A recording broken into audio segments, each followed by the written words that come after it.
Narito na ang programang kastigadora Master Jenny.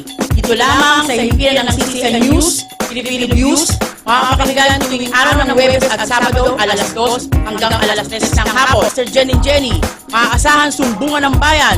Siguraduhin mo lamang na ang inyong mga dokumento at istigo ay inyong kasama. Magsumbong sa kastigadora Master Jenny, sumbong. Okay. Magandang hapon po sa inyong lahat. Narito na lang po ang aming programang Kastigadora. At syempre ngayon ay Mayo 13. Master Jen, bumati ka. Magandang hapon sa inyong lahat. Reden Oro! Talagang binati ka agad ang ating kasamang Reden Oro, ha. At syempre po, magbibigay po tayo ng ilang mga issue na naman po para sa ating iba't ibang issue po ng ating pamahalaan.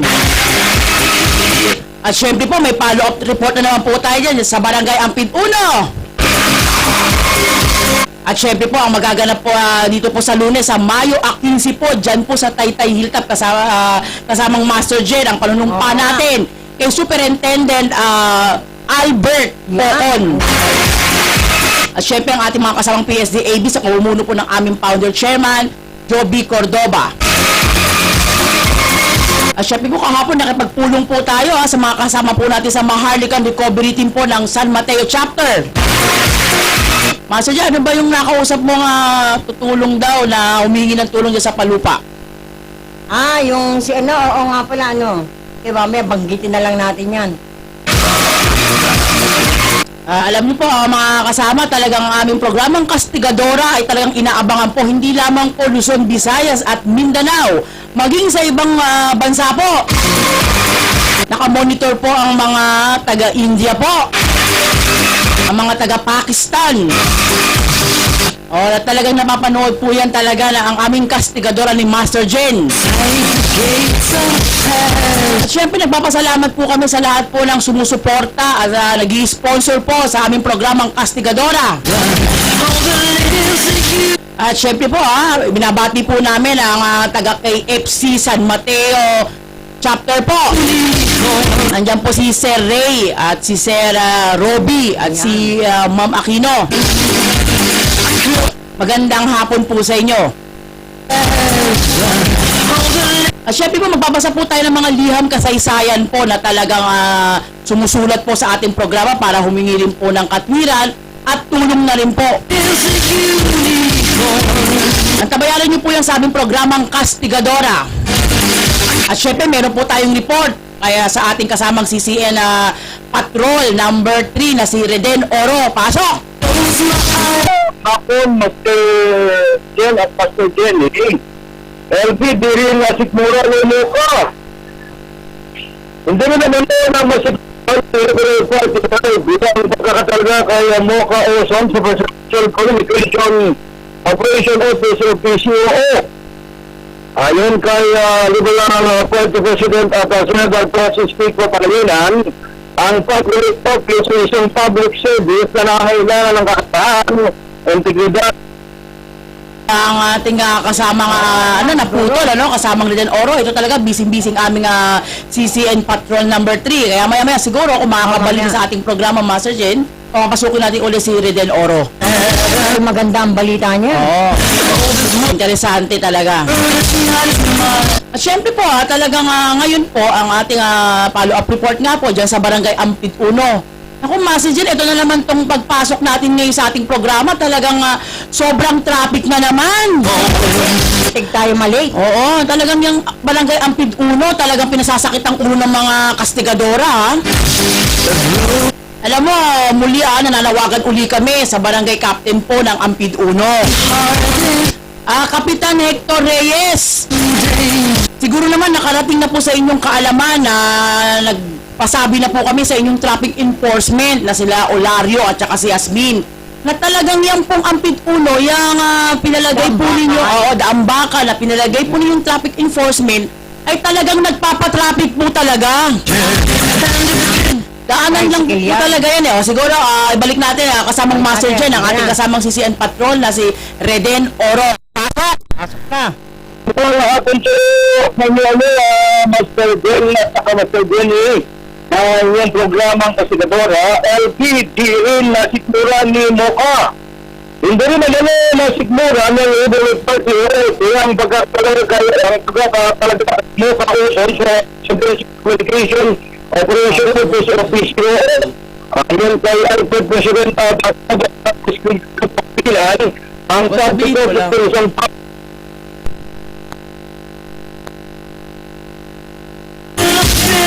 Naputo na naman po, kasamang Reden Oro at siguro antabayan natin niya sa ating programang Kastigadora. Ang dami niyang interview. Oo, alam mo, busy-busy po si CCL News Masipag Patrol talaga to eh. Kaya syempre, ang aming programang Kastigadora ay lagi po ninyong mapapanood dito po sa CCN News Filipino Views Channel TV. Yan, ang re-report niya, napakarami. Kaya lang, napakasipag, sobra. Ang dami tingin sa kanya, nakikita ko sa TV.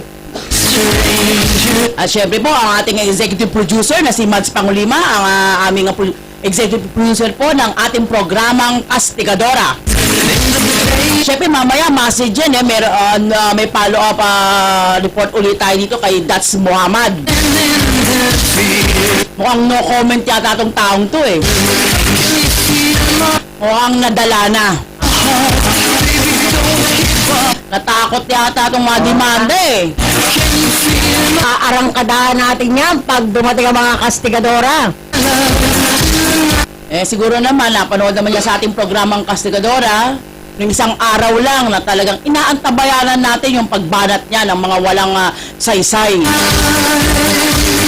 O may nakabigay nga sa atin ng report, message na nagtago na yata itong taong to. Pinaghahanap na yata ng kapulisan eh. Alam mo yung mga ganyang klaseng tao na addict at talagang mga walang modo, hinahunting po yan ng kapulisan. Tsaka Master Jen, bukas nga pala Mother's Day. May 14 po, kaya Happy Mother's Day po sa lahat po ng ina. Hindi lamang po sa Luzon, Visayas at Mindanao, maging sa ibang panig po ng ating mundo. Pati natin si Kalinda. Oo, Happy Mother's Day. Yan. Oo, yung mga pinaghahanda siya niyan. Pinaghahanda siya ng kanyang pamilya, lalo na yung anak niya dyan sa Taytay Rizal, si Yan. Jackie Lu at saka si Lawrence. Tsaka marami na naman mabubusog na mga kasama natin. At syempre po, binabati po namin ang administrador po ng Akumpiado Real Estate na talagang busy-busy message niya si Daniel Prañesa. Kaya naman pinaabot ng ating kasama na si Daniel Prañesa sa ating programang Kastigadora ay talagang busy lang talaga siya. Kaya siguro sa mga darating na pagkakataon, mabigyan siya ng sabihin natin na libreng oras para sa ating programa, ay makakapanayan po natin siya sa ating programang Kastigadora. Yan. May labas ang dyaryo dahil Naantay natin siya. Kaya naman ang ating mga reporter sa PSD Update Philippines. Ang tabay lang po kayo kasi ang ating isa sa mga kasawang, kasi siya ang master, ang chief columnist Journalist, ng oh. ating dyaryong PSD Updates Philippines. Hindi tayo makakapaglabas kung kulang isa sa mga opisyalis natin. Siyempre, ang executive producer po namin ng CCN News Filipino Views na si Mads Pangulima ay kasama rin po yan sa nasabing dyaryo. higpit niyan. Oo. Kompleto. Kumpleto. Oo, dahil Hindi pwede ang kulang. Oo, hindi pwede dahil talagang ito nagagalit. Baka tayo niyan. Oo, nagagalit talaga to. Alam mo naman ang mga Muslim talagang pag sinabi nilang on time ka, minsan nalilate po talaga sa programa po sa amin pong programang Kastigadora ang inyong mga master dahil po sa dami na rin po talaga ng aming ginagawa. Kaya naman executive producer Mads Pangulima, pasensya ka na at ang mga master mo talagang umaarangkada rin para sa ating programang Kastigadora. Nagsasalita na naman na hindi maganda. Pasok natin. Puro kamon. Naglalambing yan naglalambing yan sa KFC ang aming executive producer na si Mads Pangulima. Tawagan mo yung ating manager ng Oo, KFC. siyempre Sir Roy, Sir Robbie. Kailangan ng mga apat. Oo, Sir Robbie, Sir Ray, Ma'am Lalaine. Alam nyo, ang programang Kastigadora ay talagang pagdaong po ng aming programa. Talagang dumadaan po kami sa inyong branch dyan sa SM San Mateo, ang Kwento KFC. natin, kaya napakasarap yan. Yung bang bagong labas nila na sisig na maanghang. Oo, talagang... Talagang umuusok ang tenga mo. Tapos masarap pa, may mayonnaise pa. Okay, ingit ang ating producer. Hindi natin siya madalhan. Oo, kaya siguro sa pamunuan po ng KFC San Mateo Chapter, ay talagang ang aming programang Kastigadora na sumusuporta din po sa inyo. At saka napagkalaman po natin kay Sir Ray na meron silang binubuksan dyan sa malapit sa Ever. Sa Ever, yung bago, oo. Kaya siguro pag nakausap natin ang pamunuan yan, Yan. ay sa opening malamang maimbitahan ng Kastigadora. Co-cover dyan. Antabayanan niyo po yan sa aming Bago yan. programa. At syempre po, katulad nga po ng humingi po ng tulong sa amin dyan po sa Durabel, na sa ngayon ay wala pa naman pong binibigay sa aming mga dokumento. Master Jeff, bago tayo pumasok ngayon sa ating programa, nakita ko yung mga karatulang ikakabit ng Durabel Association. Kaya alam kay Kapitan yun. Oo, malamang. Oo. Oo, talagang siguro, talagang yung nakaupo dito ay kung pinagbubuti naman niya ang kanyang trabaho, siguro, maaari siyang manatili sa posisyon niya. Pero kung ikaw ay bubutas lamang ng upuan mo dyan, kailangan palitan ka na. Parang kung Pangulo yan ng Pilipinas tapos ng 6 na taon, ay kailangan maghalal tayo ng ibang muling Pangulo. Ang magawa. Oo, ay syempre, Master Jen, nakita mo naman sa news ang ginagawa ng ating Pangulong Duterte. Yan. Na talagang kamakailan lang ay Sa nagpunta siya sa Hong Hong Kong. Kong. Alam ko na, ano ko yan na Tumawag sa atin ang ating kliyente ron. Oo, nandun nga ang ating Nakamayan niya si Presidente. nandun nga ang Pangulo upang mag-speech nga at dumalaw nga sa ating mga kababayan dyan sa Hong Kong. At syempre, dinalaw nga niya ang pinakaano ng Hong Kong, na talagang nakita po namin sa, at nagbigay din ng ibang mga OFW dyan na ang Pangulo ay talagang tuwan-tuwa ang ating mga kababayan ang makita ang ating Pangulong Duterte. Kaya, Pangulong Duterte, mabuhay po kayo. Ako mo, Pangulo. Sa dami ng mga ginagawa mo. Aksinan mo kaagad yan. Nakakagwapo. At syempre pagkakaalam natin ang upo sa DFA na kanyang hinalal. Itong kumandidatong Vice President po na kasama po niya. Kaya tabayanan po natin yan sa ating programang Kastigadora. Siguro mabigyan po tayo ng pagkakataon ni Senator Cayetano makapag po siya sa ating programa. Tayo dyan. Oo, mapasyalan natin siya para siguro batiin siguro kung talagang siya na ang talagang ng DFA. At syempre nga po, katulad nga po ng aming programang Kastigadora, ay maaari po kayong lumiham o lagi pong tumangkilik dito at subaybayan po sa CCN News, Filipino Views Channel TV po. Ang aming pong programa ay tuwing Huwebes at Sabado. At syempre po, ang Chinese Feng Shui po, tuwing Merkulis din po yan, 2:00 hanggang 10:00 po ng hapon. Lagi po kayong tumutok at syempre ang aming Kastigadora, maaari po ninyo kaming kontakin, papakita po namin mga numero upang mabigyan po kayo ng serbisyo publiko. Tandaan nyo nga lamang po, katulad po ng aming logo na isumbong, kailangan po kompleto po inyong mga dokumento at may kasama po kayong testigo. Dahil hindi po tatanggapin ng aming programa kung kayo ay mga sumbong lang at wala kayong mga pinangahawakan. Sabi-sabi lang. Oo, kasi hindi tinatanggap ng aming programa yan, yung sabi-sabi. Sabi nga nila, ang naniniwala sa sabi-sabi, walang bait sa sarili.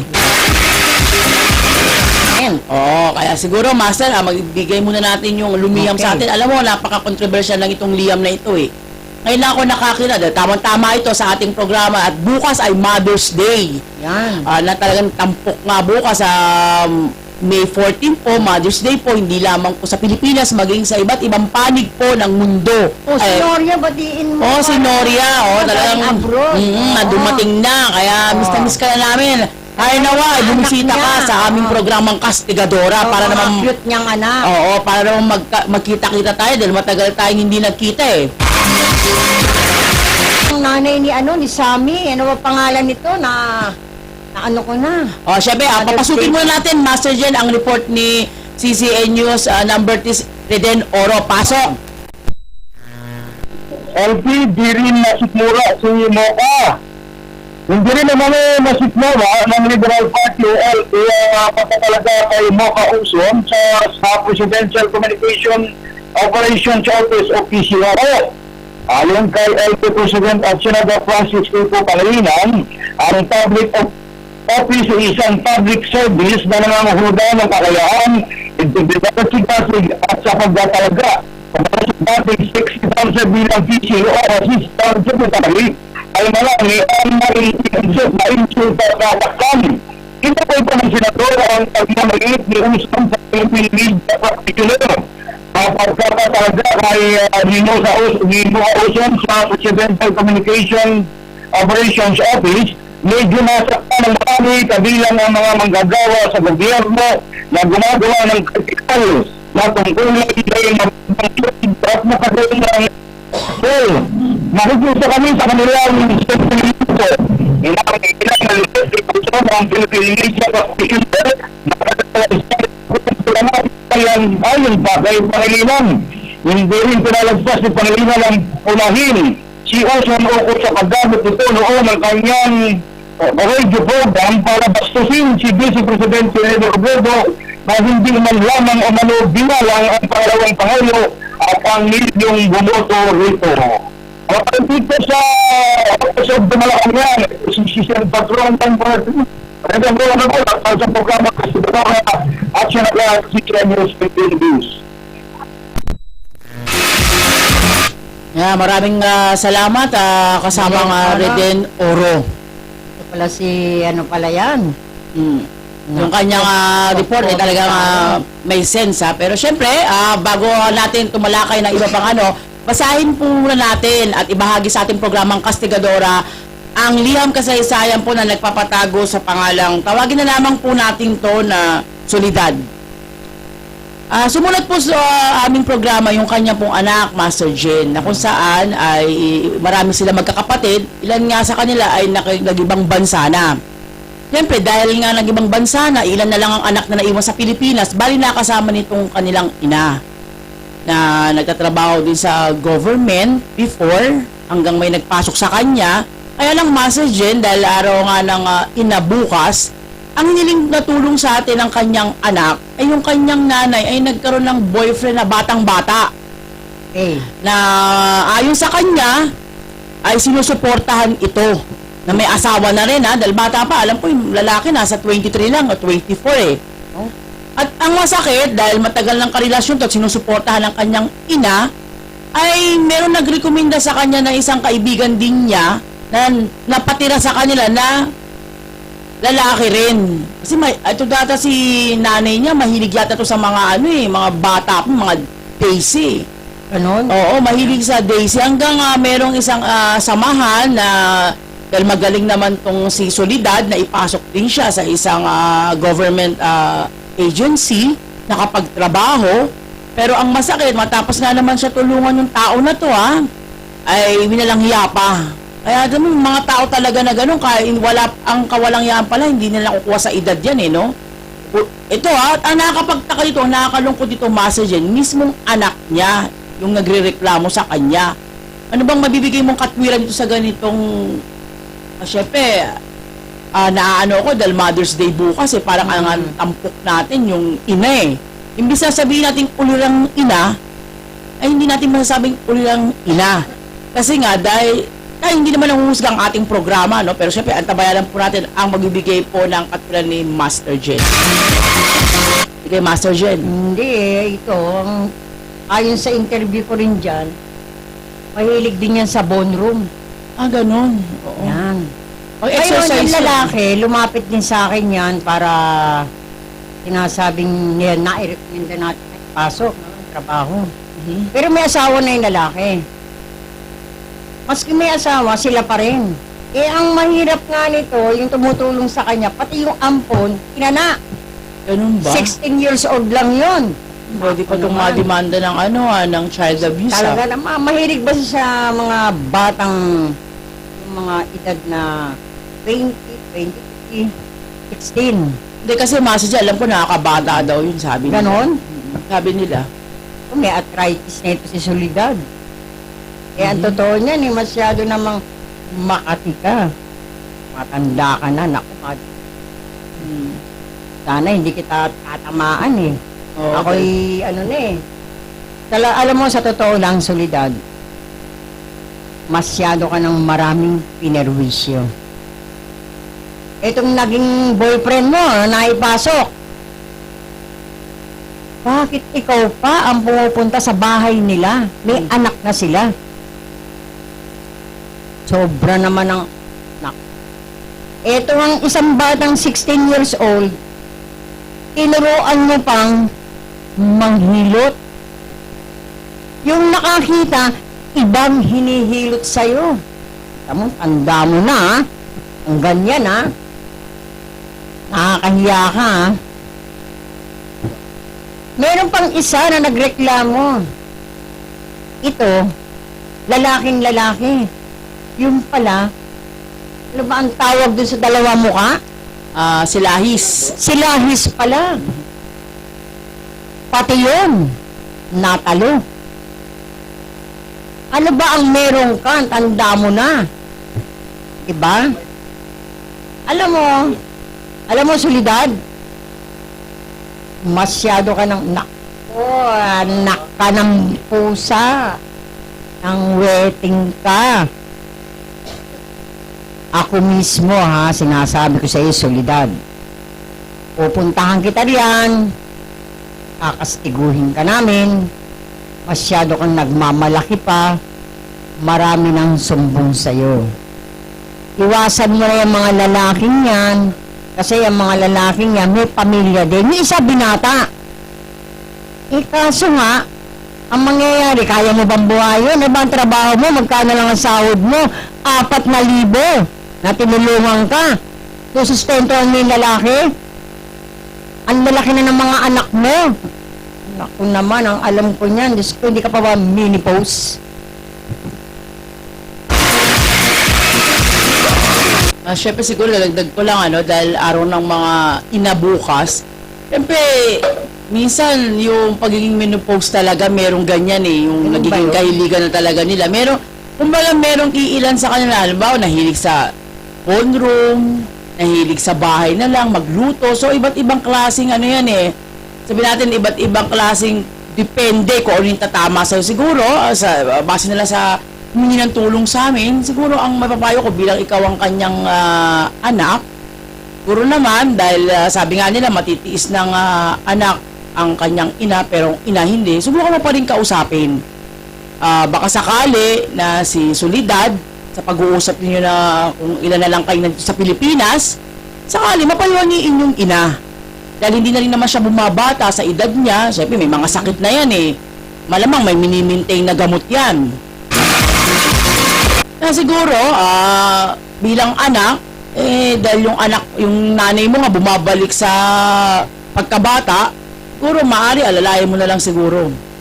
At kung talagang nakausap mo na hindi pa rin nagbago, susubukan ng programang Kastigadora na tumulong. Kasi gagawin natin yan, tatanggalin natin yan. Sino man ang tumulong dyan. Napagpapagod ka ng trabaho. Mga pasama pa yung nagbigay ng trabaho siya tumulong lang naman pa. Tumulong lang nga yung tao, di ba, na maipasok siya. Sa edad ba naman niya, hindi natatanggap ang isang government. Doon sa nagpasok. Hindi natatanggap. Alam mo, meron kasi nga sinatawag nila maximum age bago maipasok na. Minsan, mag-retired na. yan eh. O, kita mo, naipasok ka. Trabaho. Ibig sabihin, malakas ang backer nito na ipasok ng trabaho. Talagang ganon. Sabi nga nila, hindi porket na kung sinong tumulong sa'yo, ay yun din nagtutulong sa'yo bandang huli. Minsan, yun na magiging ugat para yung mga taong tulungan mo, yun na magiging ugat para ikaw ay magawan pa ng intriga eh. At syempre nga po, muli binabati po namin ang mga traffic enforcement po na naka-assign po dyan sa SM San Mateo. Sila Oligario at saka si Yasmin, na lagi po nakatutok nga dyan kung ano man ang mga problemang pang traffic po dyan. Kasi alam niyo naman, sa mall, masyadong matraffic ngayon, lalo ngayon Sabado, tsaka marami na naman na ating mga kababayan na mamasyal dyan, at talagang lalo bukas, May 14, Mother's Day nga. Siguro yung ating pangalawang humingi ng tulong sa atin ay nagpapatago sa pangalang Mr. Gay Girl. Sabihin, pag Mr. Gay Girl, dual sim na naman to. Kumbaga si Lahis. Ano ba yan? Nagdadamit ng pambabae? Ay, hindi ko lang Alam alam. mo yan eh, isa nagdadamit ng pangbabae, yung isa naman, ilahis yun. Nakakalaki. Ewan ko ba, ano ba itong mga sumusulat sa aming programang Kastigadora? Bakit sumusulat pa kayo kung tapos gusto nyo kakastiguhin kayo? Siguro, Master Jan, hiningin tulong ni Mr. Gay Girl. Isa siyang nagtatrabaho sa isang government na naman. Ako pa, mga government, official ba o empleyado? Na ang problema niya, ay yun nga, tumutulong siya sa kanyang pamilya, sumusuporta siya. Pero ang problema, dumating siguro sa punto na dahil dual SIM nga, umibig siya. Kaya lang ang inibig nga niya, dahil ang base doon sa sulat niya, matagal niya nang kakilala to, kaibigan, at nahihingan nga ng tulong to, Master Jen. Hindi lang basta tulong emosyonal maging pinansyal. Okay. At ayon nga sa kanya, malaking halaga nga ang nakukuha niya sa taong na to. At kasi ang alam ko, itong kaibigan niyang tinutukoy niya, si Lahis din. So, syempre, pag parehang si Lahis, possible Pero base sa kanyang liham kasaysayan na itinugong sa atin, ay umiibig siya sa tao na to. Pero may nagugustuhan niya itong iniibig niya. So, syempre, hindi natin maiwasan kung ano mga personal nila. To make it short na istorya, ang hinihingi ng tulong nito ni Mr. Gay Girl, kung paano niya masasabi sa kaibigan niya na mahal niya ito. Parang pare. Parang pare. Mahal mo raw ako. Kala ko na yan. Oo, May di ba? Estrada yan Oo. Oo, yung gwapo. Yes. Naalala ko na. Ang hirap naman. Kaya ang hindi niya tulong, paano niya aaminin sa kaibigan niya yung nararamdaman niya? Dapat ba niyang aminin o itago na lamang niya? Ano masasabi mo dito, Master Jen? Para sa akin, tago mo na lang dahil nakakahiya ka. Pinirahan mo na itong tao, gusto mo pa, ibulgar ang kahayupan mo. Naku, nantupa ka talaga, oo. Ilalaki dahil, alam mo itong taong ito matulungin Kasumbong din sa akin yan. Master, nakuha sa akin pera nitang kulang-kulang milyon. Masyadong Nakuha malaki, sa akin pera. Sabi ko, ba't nagpaloko ka? Alam mo naman na si Lahis yan. Bakit? Nagustuhan mo ba? Baka naman may ginawa ka, nagpadahan kayo, kaya kayo binigyan mo. Ang ganda mong lalaki Wait. Tapos ang masama pa niya, may kaibigan nitong may Estrada, pinagseselosan pa. Di ba? Yung babae na nagugustuhan. Dapat yan, ito kakastikuhin natin Malapit na itong yung tumulat sa iyan. Nako. Hindi nga sa akin nagsasabi. Ang nagsusumbong naman sa akin, itong napirahan. Ang nagsusumbong naman sa'yo, yung namera. Oo, yun yung nagsumulat sa atin. Yan. Actually, inabot itong sulat na to, ayaw nga niya parating sa ito Dapat nga ako na nga daw nagbasa at ako na rin magbigay ng katwiran. Tandaan mo to, gay. Siguro mga next week, andun ako sa DepEd. Lahat naging teacher ka. Peke, gawa ng rekto. Pinamonitor ko yan sa aking mga tao. Kaya ingat ka lang. Kayo, magbayad ka ng utang sa taong niloko mo. At syempre, kung kayo po ay may mga reklamo o sumbong po, maaari po kayo magpadala sa aming email, account ng Filipino Views, gmail.com. Yan, para po sa mga sumbong po nyo sa aming programang Kastigadora. At syempre po, magpapakilala po muna tayo ng ating himpilang pinakikinggan.